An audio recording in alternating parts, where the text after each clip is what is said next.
revolutionize the wine industry. That's the plan. I sincerely mean that. He's going to do wine B2C, so from business to consumer, cutting out all the overhead in the middle that drives up the cost of a bottle of wine. So we'll talk about the business model with Matt in about 10 or 12 minutes. I got some items of news that I need to get out of the notebook first. I'm excited for this interview. Anytime Lee Elberson reaches out to me and suggests somebody, I'm like, all right, Lee knows what's up. Let's get this dude on the show. And here we are today. A recent graduate of CIC? Yes. A recent graduate of CIC. The Community Investment Collaborative is producing big-time talent every single cycle. And I think you're about to see another big-time talented person in Matt Harmon in about 10 minutes on today's program. I'm excited to introduce you to him. Where's home base, Matt? So home base for me is actually in Waynesboro. There we go. Yeah. I'm excited to talk about that and how he got into this space. We're going to talk New York Times and the New York Times calling Charlottesville, Virginia, one of the best places to travel right now. So we have that story for you from the World's newspaper. The World's newspaper is calling Charlottesville one of the top places to travel in the United States of America. We will let you know why that is the case.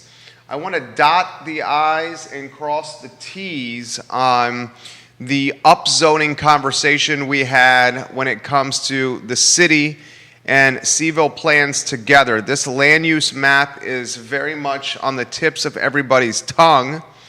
And if we upzone 10.2 square miles that are Charlottesville, Virginia, what's that going to do for the city? What's that going to do for affordable housing? What is that going to do for Albemarle County? I'm going to lead with that topic on today's show.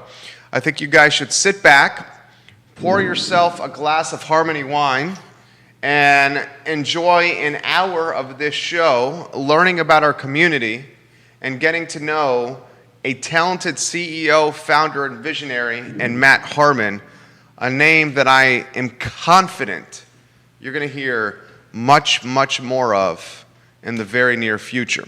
Judah Wickower is our fabulous director, our North Star, our compass, the man who keeps us from going to the jagged coast. Without Judah Wickower, we and this show would be in peril. And Judah, you know I mean that, my friend. 9 years we have worked alongside each other, J-Dubs and I. Inner family, inner circle. You know what they say, Judah? And he may not agree with this because I'm very difficult to work with, but friends are the family you choose. Friends are the family you choose. I mean that, J-Dubs. All right, J-Dubs, I can rock and roll when you are ready. Guys, hit that like button if you could do me a favor on any social media platform you're watching. Neil Sam, hello. Bill McKenzie, hello and welcome to the broadcast. Britta Byer, hello and welcome to the broadcast. Nikki Anderson, hello and welcome to the broadcast. It looks like we have Crozet, Waynesboro, Charlottesville, Albemarle County, Alexandria, McLean, Richmond on today's show. Let's see the heat map over here. Little Nashville. We love when the Nashville Wahoos watch today's program. We got some folks watching in Hendersonville. That's my mom and dad watching the show. Hello, mom and dad. We love you. All right, J-Dubs, I can rock and roll when you're ready, baby.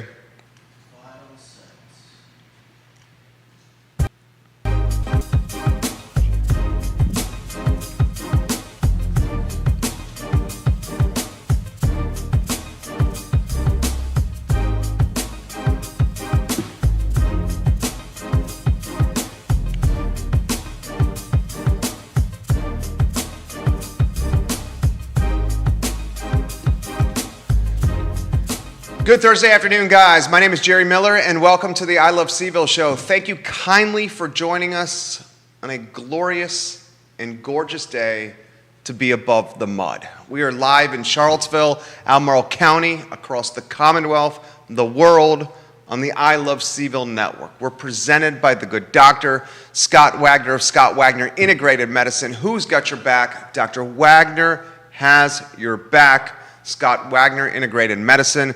Ting Crazy Fast Internet powers the network. Crazy Fast Internet from Ting Fiber Internet. Once you get a taste of Ting, you will never, ever, ever go back. A lot I want to cover today. In about 10 minutes, we will welcome Matt Harmon to the broadcast. The gentleman has been kind enough to give us a bottle of Harmony wine and a sparkling rosé that will be enjoyed esta noche with the better half. And I think she's going to absolutely love it as much as I do. Matt Harmon, T-minus 9 minutes away, will chitter-chatter with a founder who is going to revolutionize the wine business by selling wine through digital platforms direct to the consumer and taking out the overhead in the middle that makes this bottle more expensive than perhaps it should be. That story in about 9 minutes. 6 minutes from now, I'm going to tell you what the New York Times called Charlottesville, Virginia. I'll give you a little teaser. The world's newspaper said Charlottesville was one of the best and top travel destinations in the country. This came out days ago. We'll explain why the New York Times had this high praise for Charlottesville, and we'll assess what that's going to do to the economy in Charlottesville and Albemarle County in Central Virginia. Do me a favor, hit the like button and share the show anywhere you're watching on any social media platform you're watching the show upon.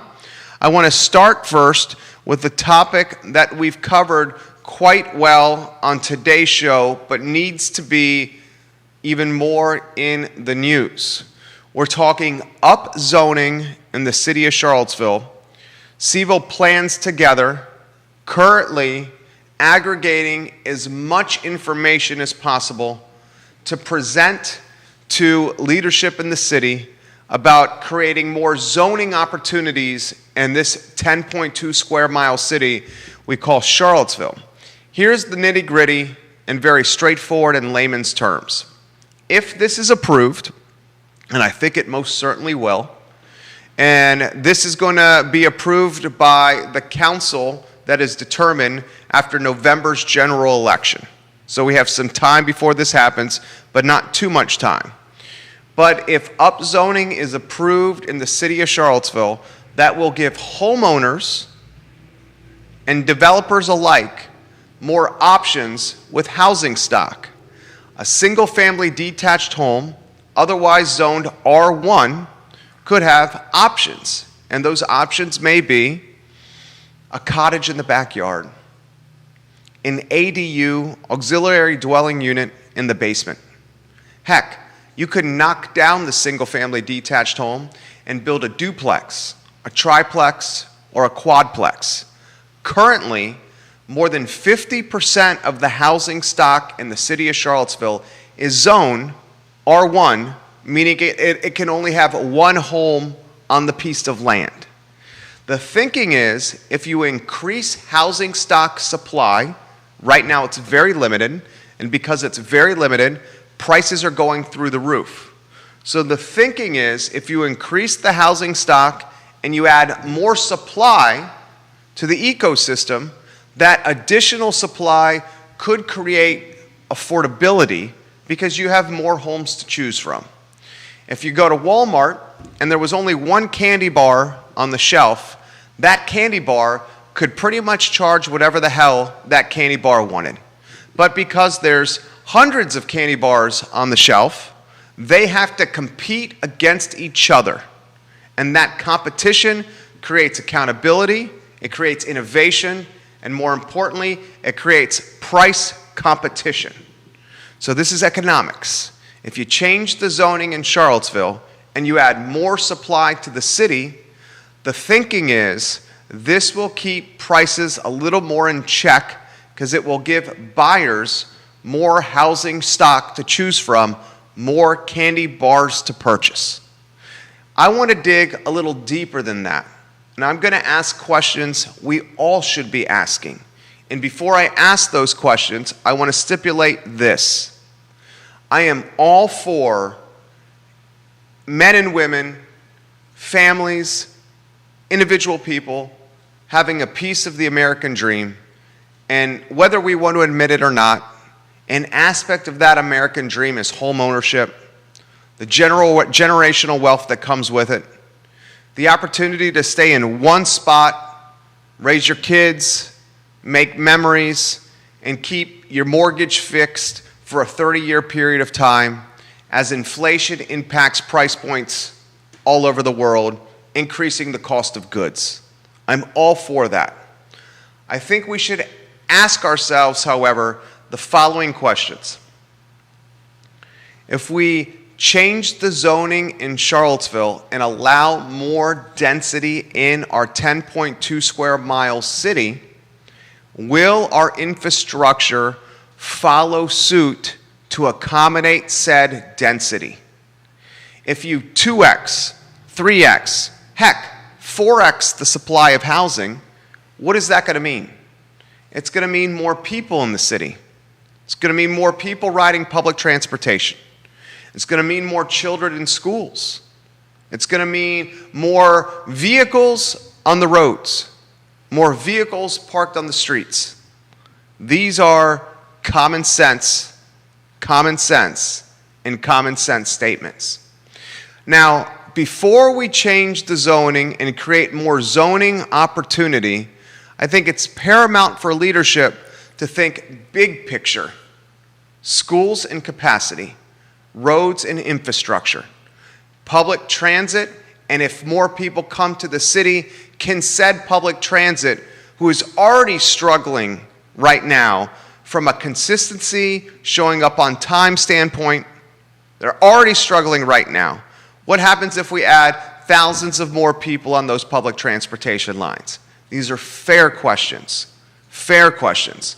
As many of you know, I'm running for Albemarle County Board of Supervisors. If I'm fortunate to get elected, these are questions that I will most certainly ask. That's not to say I'm opposed to housing. That's not to say I'm opposed to more housing. That's not to say I'm opposed to strategic development. I just like to think of everything big picture. The next question you have to ask yourself is this. If the city of Charlottesville creates more housing stock by changing the zoning and getting more opportunity with land in the city, what is the trickle-over impact that's going to have on Albemarle County? My prediction is a lot of the individuals, a lot of the families that have resources, and whenever someone says has resources, that means they got money. We'll cut to the chase. The families in the city that have money, cash, green, paper, stacks of paper, they're going to take those stacks and they will, some of them, sprint outside of Charlottesville in the city for fear of quality of life issues that are tied to enhanced or extra density from a population standpoint. My crystal ball says that Charlottesvillians in the city will sprint to neighborhoods in the county of Albemarle. Now remember, if you live in a neighborhood in the county of Albemarle and you have a neighborhood that is managed or governed by a homeowners association, those HOAs supersede any zoning changes a municipality is trying to make. So if you live in Redfields, Foxcroft, Mosby Mountain, if you live in Farmington, Glenmore, Keswick, Mill Creek, Mountain Valley Farm, Lake Renovia, just off the top of my head, your HOA docs supersede what the municipality can do from a zoning standpoint. So my prediction is that zoning changes in the city of Charlottesville may create more supply in Charlottesville City, and that additional supply could undoubtedly impact affordability because more supply means price competition. But the trickle-over impact, and yes, it's called trickle-over economics, is Albemarle County and the neighborhoods that are controlled by homeowners associations will undoubtedly uptick in value because of these zoning changes in the city of Charlottesville. How many people know where the city-county line is? Few, if any, right? So these HOA neighborhoods, if this zoning change does happen, these zoning opportunities do happen, these HOA neighborhoods will see impact value like they've seen recently due to COVID, perhaps even more tailwinds put behind this change, perhaps even more tailwinds than COVID had on home values. Time will tell.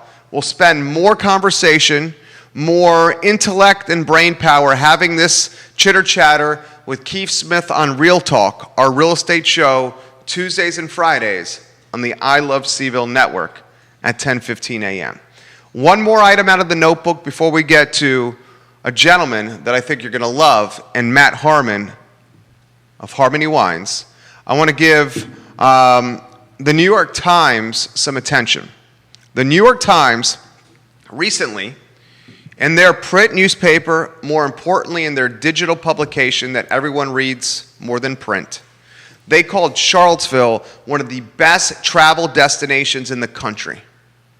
Now, I know this, Judah knows this, Matt, who you're soon going to meet, knows this. Charlottesville's got dope amenities, man. We got dope restaurants. We got dope music venues. We got dope places to hike. We got UVA sports that are crushing it, baby. I mean, they're absolutely crushing it right now. We got the mountains. We got the Rivanna River. We got nature. We got the downtown mall. We got the University of Virginia. The amenities are off the chain. We cannot argue with that. That's why we live around here. But when the world's newspaper says this is one of the best places to travel in the country, and they base it on this fact, vaccination rates. The city of Charlottesville has a vaccination rate that is over 60% and climbing every single day. Hell, Albemarle County is third in the Commonwealth from a vaccination standpoint. The city of Charlottesville is number one. You take the world's newspaper, and you have the world's newspaper put on their digital platform for everyone to read, that Charlottesville is one of the safest places to visit from a tourism standpoint, and you better believe the rest of 2021, as predicted on this network, will be a roaring 20s situation of epic proportions. We're going to be sitting at restaurants all over the city, enjoying a glass of Harmony wine with Yankees, Californians, Texans, Midwesterners, Floridians. This is the world's newspaper. Europeans, South Americans visiting our town because the New York Times says it's safe to visit and safe to vacation here. I predict the back half of this year and into 2022 we'll see economic growth that Charlottesville has not seen perhaps ever. Time will tell, but mark that down. J-Dubs, Judah Wickower, our director. Let's go to the studio camera, my friend, and let's welcome a gentleman that I'm excited to introduce you to, and Matt Harmon. Matt, how are you? Good. How are you? Doing very well. Thank you for joining us. Introduce yourself to everybody, please. So my name is Matt Harmon. I'm owner and founder of Harmony Wines. Grew up in Charlottesville, so it's great being on your show. You went to Charlottesville High School? I went to Albemarle. Albemarle High School. Yes. Okay, so tell me what it was like to be a Patriot. What year did you graduate? What did you do any sports? Teachers that had an impact on you? Oh wow. Okay. I graduated 2011. I want to say some of the most impactful teachers I had was Janine Shilburn. Okay. She was my math teacher. Okay. She actually taught myself and my two younger brothers. So, she was one of the main people that I always went to go visit after class. And Albemarle was a lot of fun. I can't say that I know a lot of people may say that their high school years were a little iffy, but I enjoyed it thoroughly. Fantastic. Yeah. How about, I'm always interested in this. You graduated in 2011. Yes. Was it crowded? What was it like? Did you have the educational cottages, otherwise called trailers? How was the curriculum? And we're absolutely going to get to wine here. I just like to get a feel for what it's like. I would say that I didn't notice it being crowded. Okay. However, in my growing up and talking with other people from different areas, across the United States, I noticed how big our class was compared to other people's classes. But we did not. I want to say that my junior year, I think the trailers kind of went away. Okay. So I want to say it was maybe downsizing a little bit. Did you feel challenged? I did. I definitely felt challenged. I think it was a lot of good education. I think, my teachers definitely knew how to push the right buttons for me.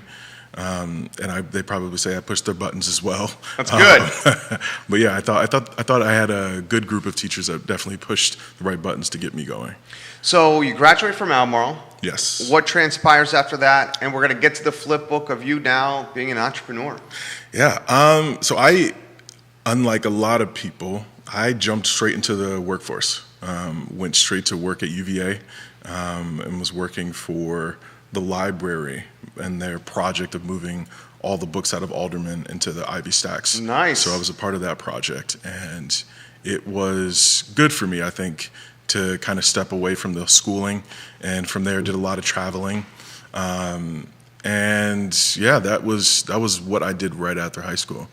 Yeah. So I was talking about this. I got a 3-year-old. If my little guy comes to me and says, "Dad, I don't want to go to college. I'm going to go straight to being an entrepreneur. I want to go straight to maybe working for the family business." You know what I would say? I would be like, "Let's go. Let's go." Now, when I was growing up, if I had said that to my dad, he'd be like, "Nah, dog. You going to college?" This whole college model seems so damn broken.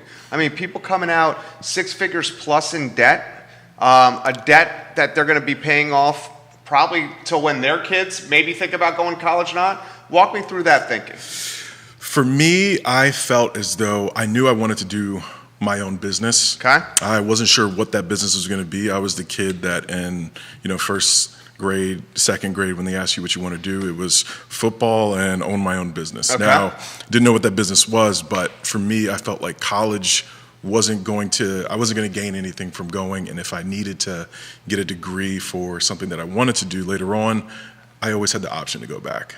But right off the bat, I was like, I just don't see the benefit for me in it right now. Respect. So you did you always see yourself as an entrepreneur?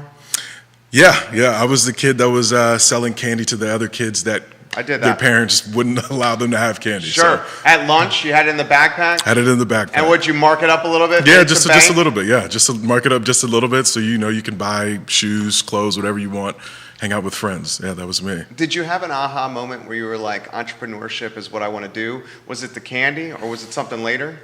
So it was my senior year in high school. A friend of mine and I, we started a t-shirt company. Nice. I've done that. Yeah.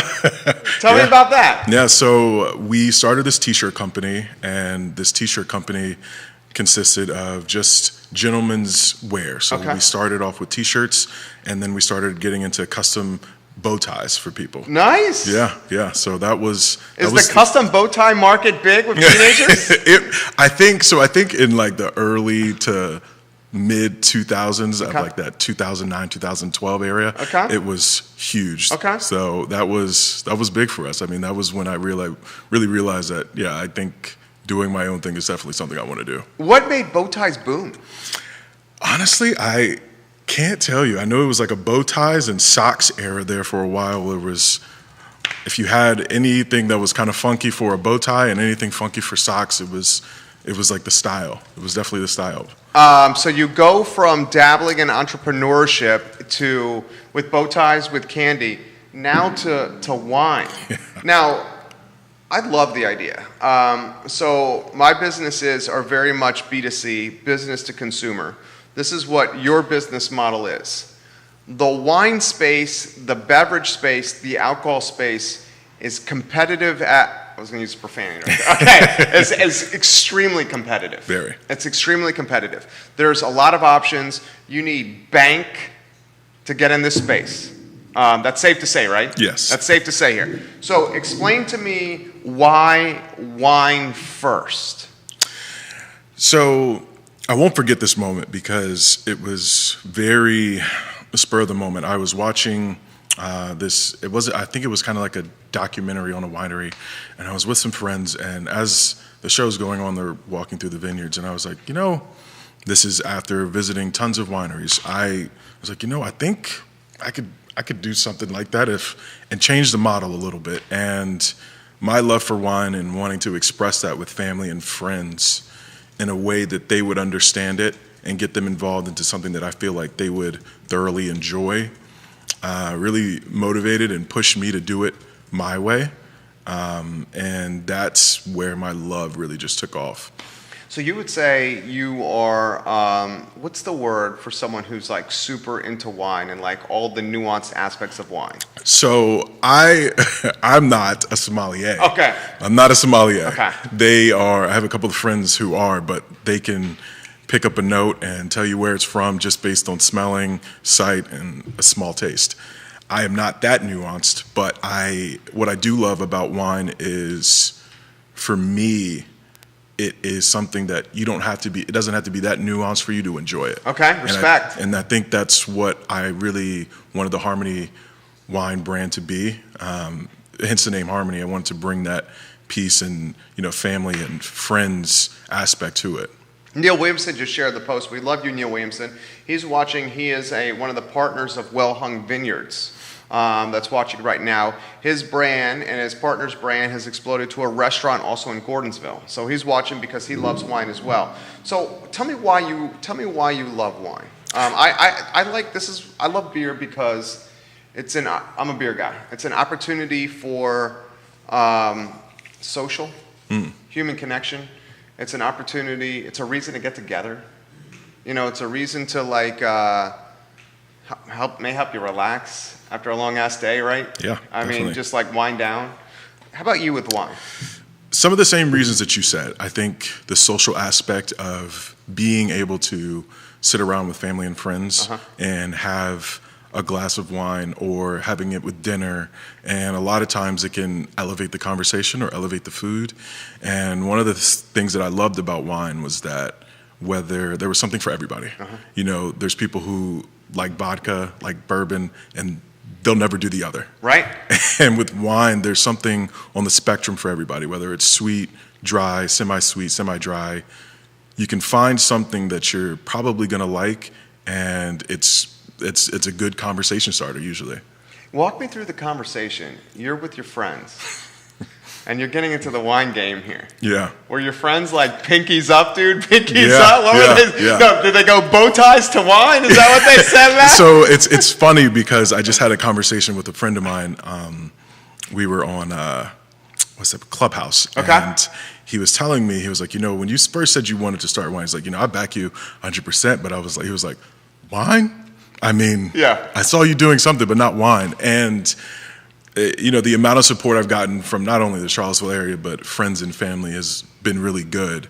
And just the pushing me to always do what's best for me. That's a lot what the conversation was. So respect. All right, walk us through the business model. How does it work? Yeah. So when I first started Harmony Wine, I started it because I was laid off because of COVID. Okay. Was it UVA? No. So I actually left UVA Okay. because I wanted to get into sales and marketing to understand what it would be like to build a brand. Correct. Okay. And from there, I started working in October of 2019. Okay.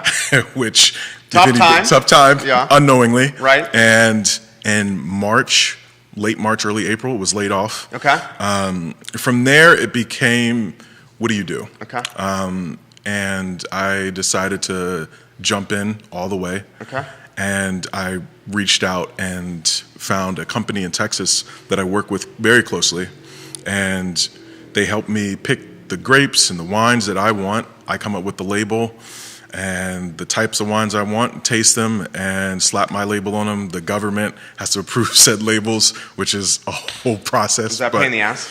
A lot. Yeah. It's Dude, so a you lot. found a company in Texas? Yes. In March of COVID? Yes. Last year? Yep. Okay, how does that happen? So one of the people we were talking about before we started the show was Gary Vee. Yeah. And one of his Gary Vaynerchuk. Yeah. We both respect his content. Great content. Yeah. One of his famous sayings is Google is your mother. Okay. And I was Googling everything about wine and how to start a brand, where to find companies that will work with you, what I needed to do, what permits I needed. And I found all the content I needed, all the permits I needed, and found the company in Texas that was willing to work with me. And that's how it really just took off. And it was a lot, I don't want to say it was easy, but it was a lot easier than what I had prepared myself for as far as finding the brand. I was like, yeah, so this is what I want to do. And they were like, yep, we can do that. Just, this is all you need to do. This is what you need to send us. So much I want to cover with you. I love Gary Vee's content. Anyone that's not familiar with Gary Vee, he's a serial entrepreneur. He dropped out of college. Yeah. Then when he dropped out of college, he went to work for his dad's liquor store. And when he's working for his dad's liquor store, he sees that his dad is doing things in very archaic fashion. Then he is one of the first people, Gary Vee, to utilize podcasting and the internet to create content. He creates Wine Library TV. Wine Library TV, in its very early stage, is Gary in front of a crappy camera drinking wine. Yeah. But it blows up. And Wine Library TV gets such a cult following that he utilizes this Wine Library TV brand to take his father's business to proportions that they never thought they would see. I mean, we're talking hundreds of millions of dollars. Yeah. And now Gary Vee is a serial entrepreneur. He's got an ownership stake in a lot of businesses, owns an advertising and branding agency that's one of the best in the world, and, to Matt's point, created Empathy Wines. And Empathy Wines is a B2C business to consumer, where they cut out the middlemen.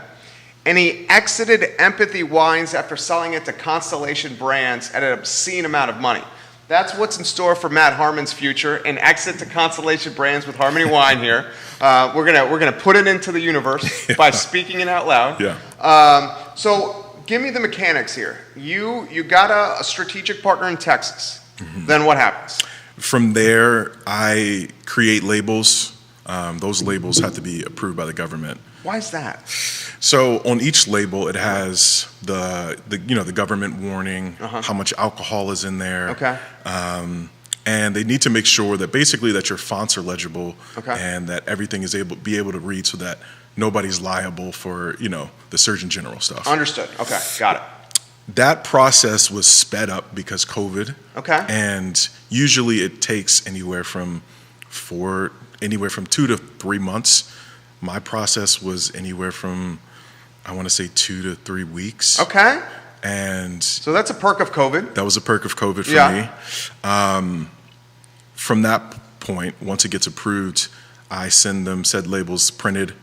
They will either, one of two things. If I choose for some ungodly reason to want to label all of my wine labels myself, they'll send them to me without labels. Empty bottles? Well, not empty bottles, but they'll send me the bottles. Or the bottle with wine? The bottle with wine, okay. And if for some ungodly reason I want to actually put the stickers on them myself, I can do so, or I can send them the labels and they'll put them on for me, and then they ship me the wine. From there, I have stock and people can buy online. So the bottles of wine are labeled, they're corked, the packaging is done. Yep. It's approved by the man. Yep. They're mailed to you. Yep. How many bottles of wine are mailed to you at one time? And how do you store these? So one of the things that I had to do, for ABC purposes, you have to have efficient storage. Okay. And your wine can't be on the floor. So okay. I had to get storage, a little bit of a storage facility, not a storage facility, but like storage shelving. Okay. Shelving.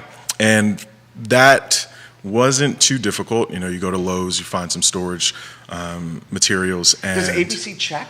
They do. Really? Yeah. ABC will check. Okay. For me, because I am not I guess you would say like a location where people are going to come in, drink wine, and sit. My checkups aren't going to be as extensive as a tasting room, or a brewery. Okay. So for me, it's just making sure I have adequate shelving and I have the proper space and stuff like that. But yeah, they come in and check. And so does this start at the basement at first of the crib? Yeah, that is so dope, dude. Yeah. So much respect. Yeah, for Love me, that, dude. Yeah, for me, it was good to when the truck finally shows up and drops the wine off. It was a feeling. So pallets of bottles. Pallets of bottles. So my first shipment was one pallet of wine, which was great. I mean, it showed up on my birthday in December, so that was dead serious, man. Yeah. What a birthday! So when was this? This was December of last year. December of last year. All right, I'm going to try to do some quick math. You told me you graduated in 2011, so I'd say you're 28, 29. 28, yeah. Okay, so you're 28. So December of last year, you get a pallet of wine with your label on it that you designed. Yep. That you created because they're giving you tasting and samples, and you're like, this is good, this is what I want it to be. Dude, what did that make you feel like? Honestly, it's funny that it at first it didn't really hit me, but over time it when started. When you saw the credit card statement. Yeah. that definitely hit me. But at first it didn't really hit me, and over time it started to really sink in. Like, wow, I did this whole thing during COVID, and my goal for 2020. Before we knew how serious COVID was going to be, was I want to start my own business. I had no idea how it was going to happen or what events would lead up to it.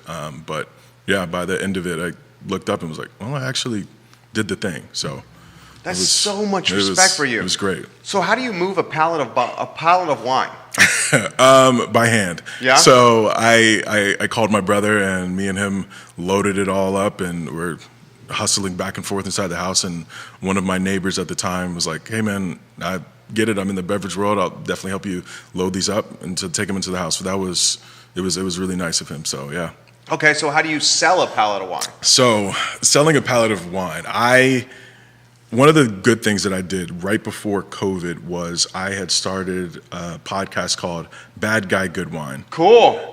On that, Bad Guy Good Wine? Bad Guy Good Wine. Tell me the title, the meaning of the title. So originally the title came from, friend group chats and the conversations we have. And so I used that thought process of, my opinions on the business world and entrepreneurship, and said, whether you think I'm a good guy or a bad guy, the wine's always going to be good. So on each episode, I was interviewing people from the beverage world, entrepreneurs, and we would do it over a glass of wine. And that allowed me to kind of get my way into the industry and rub up close to people who were already doing things. Yeah, and smart. From there, I mean, Gary Vee's kind of laid out that whole model. Right? Yeah. So that allowed me to, once I got my wine, I was like, hey, remember that idea I said I had about I got the wine? And that was just leading into a conversation. But you're a good guy. Yeah. You're not a bad guy. Yeah. I've spent like 20, 30 minutes with you. You're a cool dude. You ain't a bad guy. Yeah. Why'd you call yourself bad guy? I think it was more of a play on words, and I thought it would definitely catch the eye of people, and which it did. Yeah. So yeah, that was where it went to. So this is basically the model here. Someone who's experienced in the game, in the F&B game. Hey, I got a podcast. I want to give your brand some exposure, personal and professional. You want to join us? Everyone wants to do that, especially now with digital and social media being so ubiquitous, right? Right. And once they're on there, you're talking about them, and then you say, oh, by the way, I'm the founder of Harmony Wine, and I got these bottles of wine that I need to move.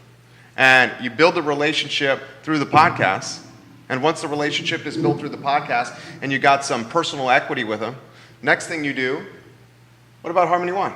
Is that the game? Yeah, I mean, it definitely allowed me to at least get my foot in the door. They're like, yeah, I'll listen to you. I'll taste the wine. And from there, having faith in the product that I've, put time and effort into, knowing that it was going to be good and that they would find something that they would like out of the 5 wines I have, was almost just like a layup. It was pretty easy. It was a pretty easy path. So how many bottles of wine in a pallet? So on any given pallet, there is I think it's about 56 cases of wine. So 50. Okay, I'm gonna have to get my calculator out. So 56 cases of wine in a pallet. How many bottles in a case? 12. So 12. So each pallet has 672 bottles of wine? Yeah. That's a lot of bottles That's a lot of bottles of wine. So the first pallet you got was 600. Was it one pallet, the first one? Yeah, first one was one So pallet. you were kind of like, let's minimize some risk here, 672 bottles. Yeah. What did you do with 672 bottles? I started marketing the way I'd never marketed before. Yeah? Doing, I think Snapchat and Instagram videos of, hey guys, I got my wine here, blah, blah, blah. Started doing, I would go to wineries and just strike up conversations with, the winemaker or the owner of the winery, and just be like, hey, I actually have some wine in the trunk that if you want to try, this is my wine, blah, blah, blah. Works with... You were hustling. Yeah. I mean, just making phone calls, reaching out to people, telling friends and family, and then doing some small office tastings for the businesses that were actually going into the office at the time for Fridays, So loss leader, you take the wine in there, you pour them some wine. You don't care if you're losing a little product here because you're getting the brand on people's tongues. Correct. Yep. Respect. So of that 672 in the first pallet, how many are left? None are left from that. Dude, that's so legit. How much do you sell each of these bottles of wine for? I think my average price is about $22. So first pallet, I'm just doing some quick math right here, 15 G's. Yeah. Okay, so what do you do with the 15 G's from the first pallet? Honestly, about 80% of it goes back into the business. Buying more wine. Buying more wine. Okay, yeah. So what happened with the next order? So I am currently on that next order, and from a standpoint that I want to elevate the Harmony brand and make it more authentic to me, my goal for the rest of this year is to start working with Virginia wineries. I think it adds a little bit more authenticity to what I'm doing and more of a hands-on experience. So, after this shipment from Texas, I'm hoping to, work more with the wineries in the area and get Virginia grapes. One of the topics that I personally love is the Virginia versus California. And it's one of those topics that I think Virginia's highly underrated. So underrated. And California, if you ask California, they snub their nose at us. They're like, these guys are nothing compared to us. Yeah. But Virginia wine is legit.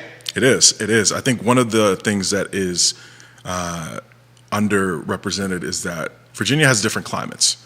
So with that, we're able to grow different types of grapes in different types of regions, hot, cold, humid, rocky. In California, it stays about 60 to 70s year-round all the time. The grapes are going to grow the same every time. Okay. With that, there's certain grapes that they do fantastic. I think Virginia can do just as well, but have better varieties. So is the game plan source Virginia grapes to your Texas supplier, and Texas supplier takes the Virginia grapes, turn it to wine? So I would actually prefer to work with Virginia wineries. Okay. So they would bottle them. They would bottle them for me. Oh, so sick, dude. So the Texas connection was like a proof of performance. It was a proof of concept. Yeah. And you just gross 15 G's on the first pallet. So in your mind, you proved the concept. Yeah. So now it's how do we make the concept better? And one of the ways you make the concept better is through the entire beverage game. Not all of it. A large part of the beverage game is marketing and branding. Yes. It's marketing and branding. Your product's got to taste good. That's almost like the expectation now. Now it's because there's so many products that taste good, it's almost a marketing and branding play. Is that fair? Yeah, I would say that especially in the wine world, one of the first things that has to happen is it has to taste good. Right. And then from there, having a unique story and how things came about is just as important as what goes in the bottle. I think... Dude, your story, dude. I can spin your story in so many different ways. Yeah, I can spin your story in so many different ways. It's funny because I wanted to leave my job in the whole, I quit, guys, I'm out, I'm going to do my own thing. Right. But you wanted to pull a Jerry Maguire. Yeah. And take the bowl of fish with you and the secretary. Right. But it didn't happen that way. It didn't happen that way. Yeah. And I think the way it happened was good for me. I know that for a lot of people, COVID was detrimental in ways that people probably can't even account for currently. But for me, it was a blessing. It was a blessing in disguise. Yeah. I mean, it forced me to stay inside and say, all right, well, you don't really have any other options. Go ahead and jump for your dreams. Okay, we're gonna get back to building the brand and how we would build the brand here in a second. But before we do, I want to ask you this question. You get the grapes from Virginia. You do a strategic partnership with a lot of these vineyards and wineries have these bottling trucks that come to them. Mm-hmm. So like I've seen these massive bottling trucks come to these vineyards and wineries, and they're literally like labeling and bottling these wines literally on site. But it's this massive truck that's just driving around and doing it, and this truck's got a couple of peeps that do the work. Is that the concept?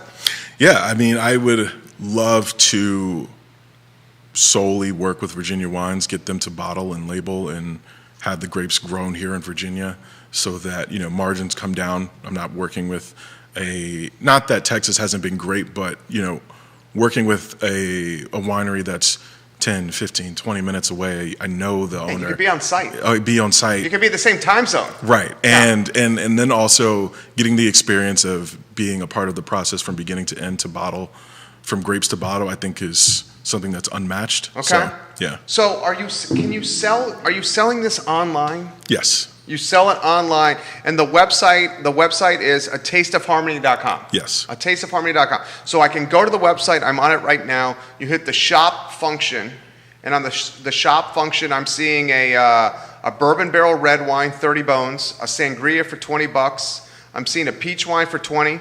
A 2016 Cabernet Sauvignon for 32. I'm seeing a Doe Pat with your logo on it. I'm seeing I don't know this one. Carbonated. What's the word? Gewürztraminer. Okay. Yeah. What was that? Gewürztraminer. Okay. I'm seeing one of those. So you have 1, 2, 3, 4, 5 bottles. Yes. Okay. So what is the thinking? Limit what you have. That way you don't go too far and wide, and they sit and stay stale.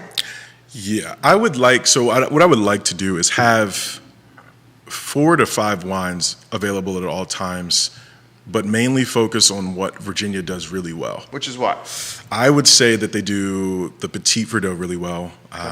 Merlot always hits well. A Cab Franc, and then for whites, depending on the region, you can get a great Chardonnay, which is one of my favorites. I'm learning one of my favorites, and then a sparkling. I think having a sparkling wine is just something that any and everybody drinks, whether you're a fan of sweet or dry, and that is what I want. I want to be able to have something for everybody, whether you like sweets or dries, and just something on the spectrum for everybody. Help me understand this. Can you go to like Foods of All Nations in Charlottesville or the Market Street wine shop across the way with the wine and be like, carry this? So are there rules against that? Yeah, there are. There really are? There are rules against. I mean, I don't want to say the rules against it. There's just red tape that you have to get through to do so. I think, the ABC laws that go into that. It's doable. Okay. You can do it. For me, I don't know if that's a model that I want to do. Okay. How come? So one of the main reasons that I started this was I wanted it to be easy for people to get to and feel like they could be comfortable going to get the wine or have the wine come to them, or be in a place where the wine was at. And I think that some of the wine spaces can be kind of limiting depending on. You're saying bougie. Yes. Yeah, that's basically what you're saying. They're bougie. They're bougie, and I think that sometimes it can be uncomfortable if you're like, I don't really want to go to the winery. I'd rather just go to Kroger or Harris Teeter and get this wine. But I wanted to be able to express that you can drink this great wine, go to an event where the wine is held, and it's not going to be super bougie. It's not going to be approachable. It's going to be super approachable. Yeah. Respect. So, do you host the events yourself?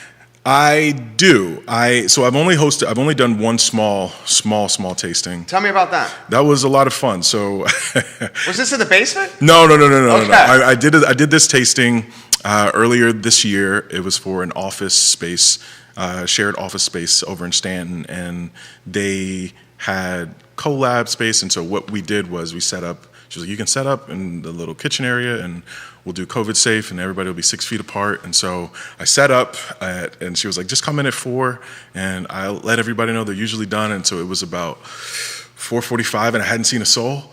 And so I'm just like, ugh. But I got a good crowd that came down. They loved the wine. They were able to do the small tasting, and I was able to talk about the wines and what they meant to me and why I started the company. So, did you move some product? I did. I actually sold about 5 to 10 bottles, so that was worth it. That was worth it. Yeah. On top of the brand awareness. Yeah. This could have been one of your classmates, Andy Argon, that went to Albemarle High School. He's doing B2C pizzas, Detroit-style pizzas. Albemarle High School graduate. Wow. He makes them, uses social media to sell them, and delivers them himself, and is having some success with that. So that could be someone to consider, Andy Argon. Okay, let me throw this to you. Let's talk about building the brand. So you walked into an advertising agency. Some of the clients that we have are some of the most recognizable brands in the community. Scott Wagner comes to mind. Interstate Pest and Service Companies comes to mind. Animal Connection.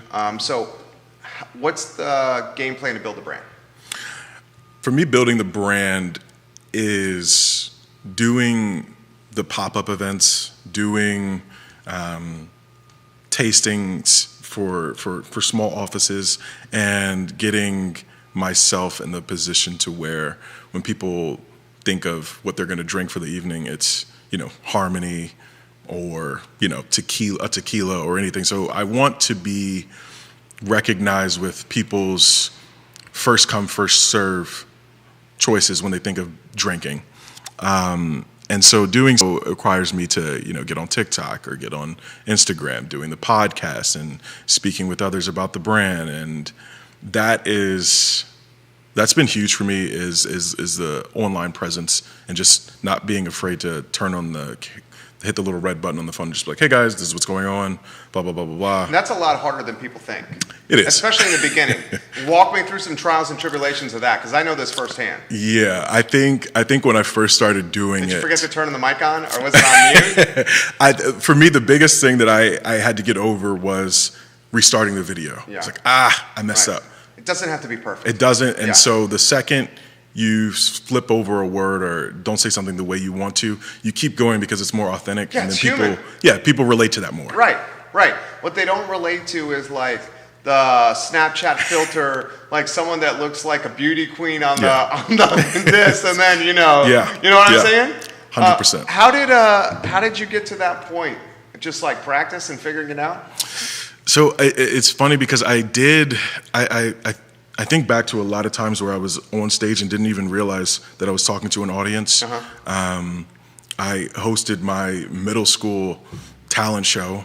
I started this podcast. I was always doing some kind of giving some kind of speech or like a little keynote thing for the companies I was working for. So it almost came second nature, but it was just realizing, all right, do the same thing but with the phone, and then the podcast really helped as well. So this came up on the show last month. We could not think of, on the show, a single African-American entrepreneur in the beer or wine space. Really? In Central Virginia. Yeah. Well, Harmony Wines. Yeah. Talk to me about that. Because, dude, you could be like influencing the next generation of wine entrepreneur. Have you thought about that? Yeah, it was brought to me by Antoine, Chef Antoine. Yeah. He AB is his AB business Concepts. Yeah, AB Concepts. Yep. He's been on this show. Yeah. He's a great dude. Great guy. Yeah. When me and him first connected, one of the things he said to me was like, do you know that you're probably one of, if not the only, if not the first black-owned wine company in the state of Virginia? And I was like, have you looked that up? So, because that should be part of your branding. Yeah. I whenever I look it up, the only thing that I can find is there's a wine shop in Richmond. Okay. But as far as sourcing, making the wine, sourcing the grapes, I haven't found anything. Dude, and maybe even brewery as well. Yeah.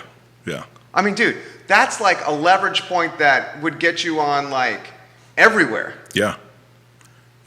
I mean, that is big time. How about the influencing of the next generation? I think that's huge. I want this to be something. You have younger brothers. I do have 2 younger brothers, and I think that getting them into the wine industry and seeing how they like the wine from me, they're like, yeah, this wine's great. And I'm like, I wasn't drinking wine at your age, but having. How old are they? So one just turned 22. I was drinking Natty Light. Yeah. Light. Yeah, I mean, at 21, 22, I was not drinking wine. What were you drinking?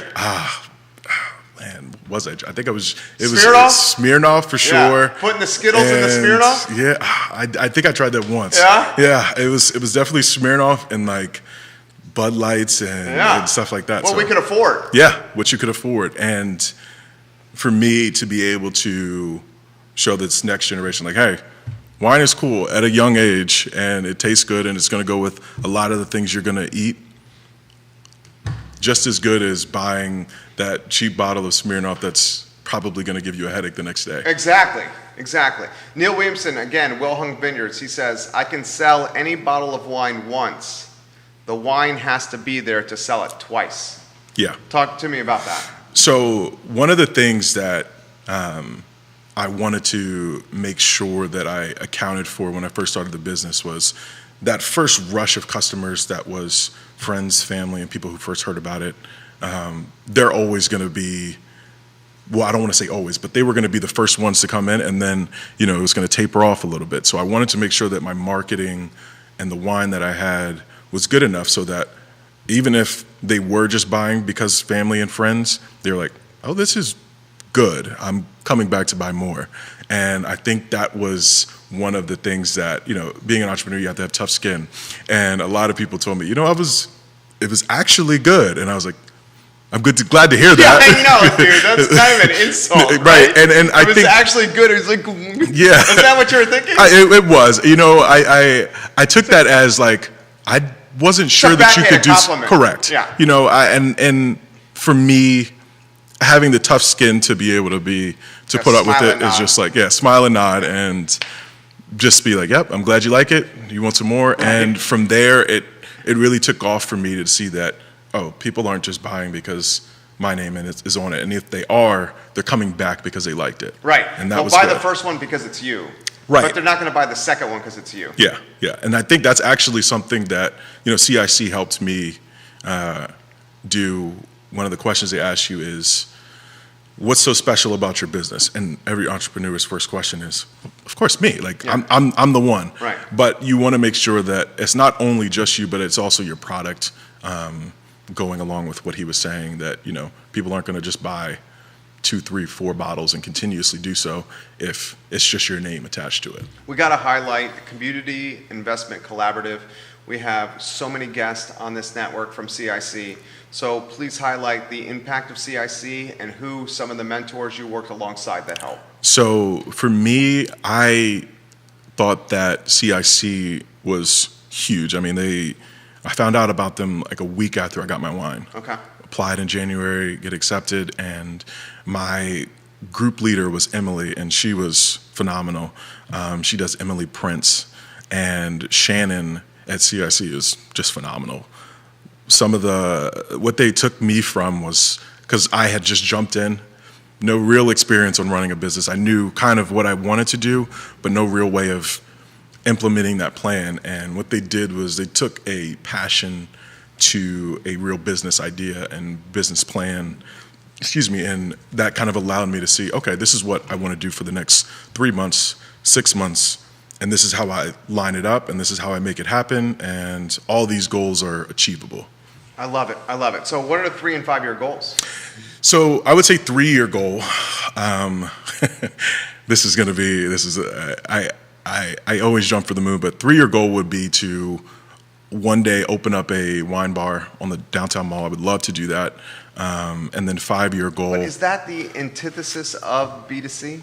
Because then you're starting to get overhead, which means you're going to have to jack the prices. So one of the things that I want to make sure I stay true to is having that price point and then the online presence. Okay.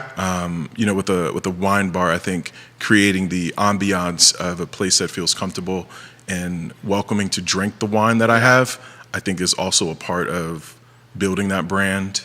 And then, for 5 years, I would like to think that my wine is being mentioned when somebody says, what are we drinking tonight? Grey Goose, Harmony, Ciroc, like what are we having? And it just flows off the tongue that way. And I want it to be something where the East Coast is changed, and Virginia wines have had a little bit of spin on them based on based on conversations we've had and building up the Virginia wine brand. All right, I'm gonna throw. I can't help but do this. I'm gonna throw this is the advertising agency guy in me here. Just throwing some free advice.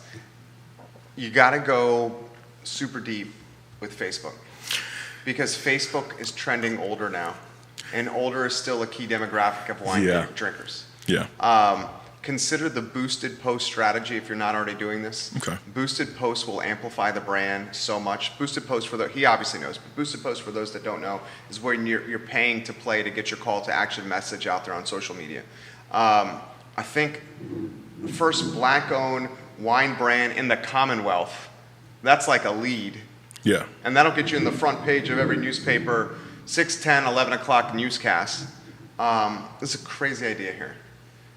Have you ever considered, instead of a brick and mortar wine bar on the downtown mall, where you're probably going to sign a 5-10-year lease at $4G a month, and then you're going to have to staff that joint, have you considered a food truck wine tasting bar? So the food truck goes to events for wine tasting, like weddings, parties, anniversaries. And you're there, the food truck, you're still interacting with the customer. The food truck, 10G, you're not selling food. Right. You're doing tastings from the truck. And you can sell bottles from it as well. It's funny you say and that. You wrap it. Yeah, yeah. With branding.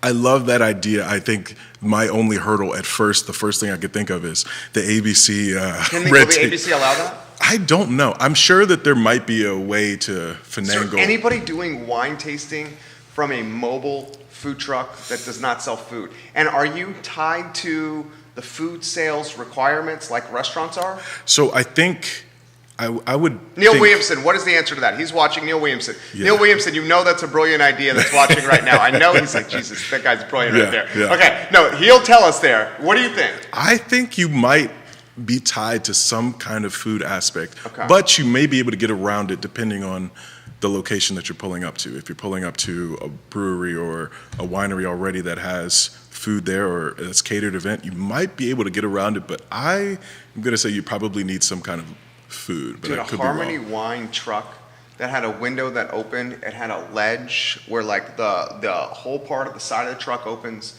You have a ledge that's a little bit lower. You're pouring tastings of all your wine. Everyone gets that free taste, and then you sell the bottles from the truck. Yeah, That I would like be it. so dope. I like it. That would be, and your merch. Yeah, I like it. I like it a lot. So what was the 10-year goal?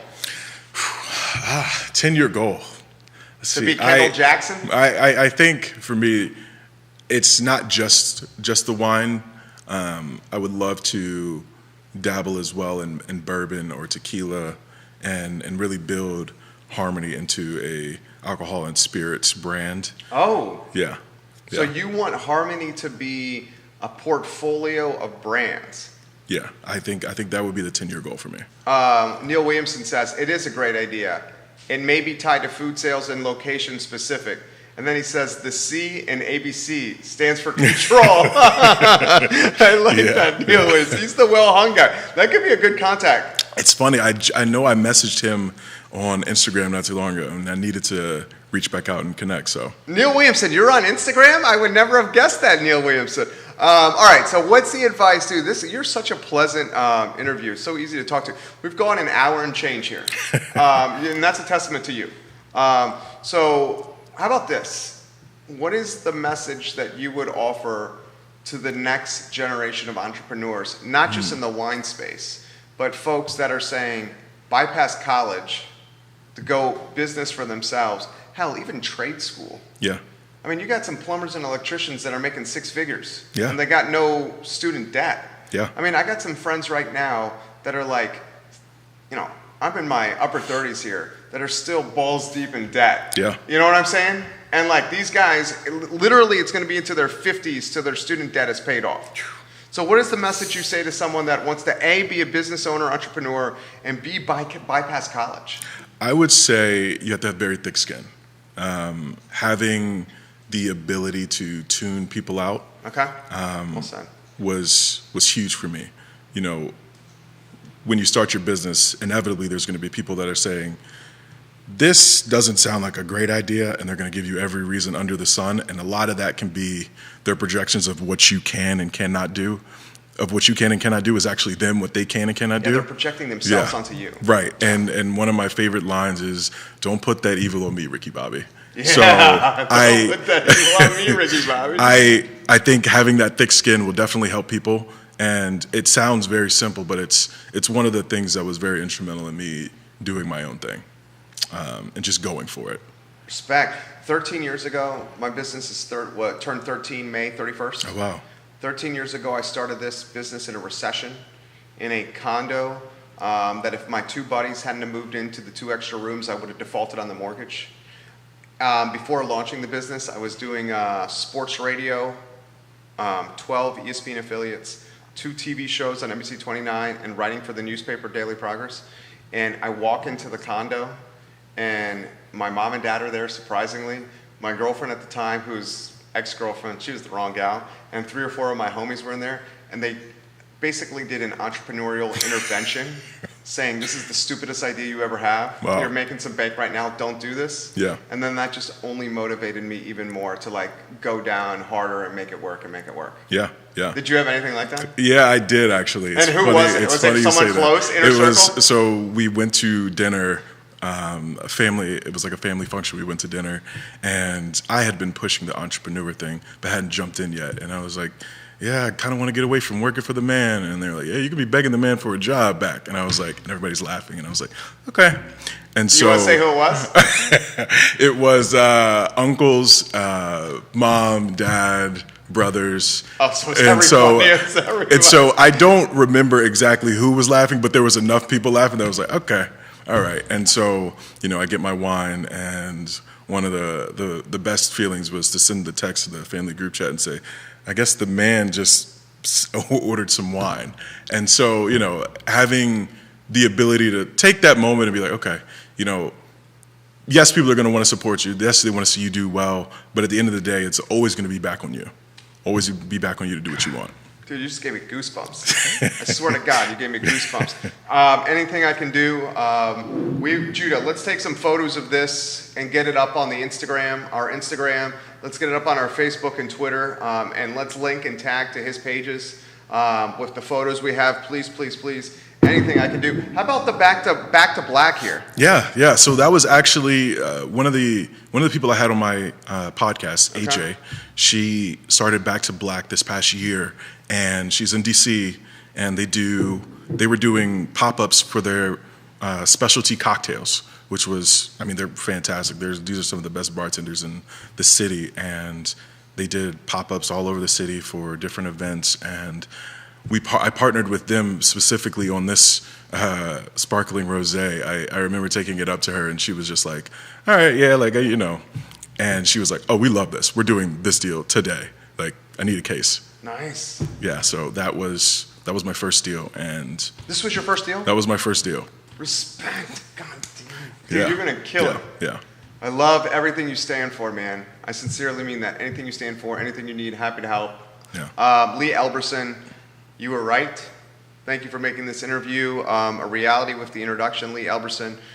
Please check this fine gentleman out at atasteofharmony.com. Atasteofharmony.com. I will say it again, atasteofharmony.com. Follow him on Instagram, harmony_wine, and soon on Facebook. Yes, and soon on Facebook. Matt Harmon, thank you very much for joining us. Guys, tomorrow on the I Love Seville show, we will have, what is tomorrow? Let me look at the calendar. Ooh, we have Detective Mike Wells of Albemarle County, and he's also the head, I think it's a union, of the union in the area, just talking about what it's like to be a police officer in these parts. So that's going to be an interesting conversation tomorrow. And we're going to have at our 10:15 show, Real Talk, we're going to have Keith Smith on the program. Ooh, this could be something that helps you. We're going to have the Dairy Market crew, the people, the executive team behind Dairy Market on Preston Avenue is going to be on set. Executive team behind Dairy Market on set at 10:15 tomorrow. So 2 shows tomorrow, 10:15 at 12:30 on the I Love Seville Network, As always, my friends, thank you for joining us. Spread the cheer, spread the word, tag a friend. Harmony Wine, it's what we're drinking tonight. You guys take care. Have a good afternoon. Dude. That was good, man. You killed it. Thank you, man. Seriously. Thank you. You killed it. Yeah. Thank you for coming on, too. We went